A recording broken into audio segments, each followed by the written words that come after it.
تین انسان تین چیزوں سے محروم رہیں گے: غصے والا صحیح فیصلے سے، جھوٹ عزت سے، جلد باز کامیابی سے۔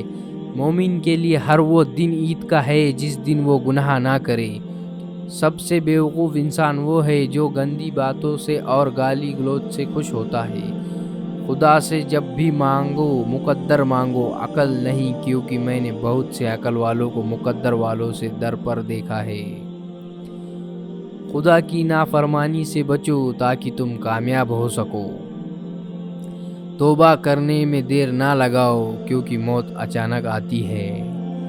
تمہارا بیٹا شروع کے 7 سالوں میں تمہاری خوشبو ہے، اس کے بعد وہ آنے والے 7 سالوں میں تمہارا خادم ہوگا، اور اس کے بعد یا تو وہ تمہارا دشمن ہوگا یا پھر دوست ہوگا۔ غیبت کرنا کمزور آدمی کی آخری کوشش ہوتی ہے۔ مخلص دوست کے اندر اتنا پیار چھپا ہوتا ہے جیسے ایک چھوٹے سے بیج کے اندر پورا درخت چھپا ہوتا ہے۔ ہر سنی ہوئی بات کو بیان نہ کرو ورنہ تمہاری بیوقوفی کے لیے یہی بات کافی ہوگی۔ 100 دوستوں سے بہتر وہ ایک دشمن ہے جو دل میں نفرت تو رکھتا ہے لیکن منافقی نہیں کرتا۔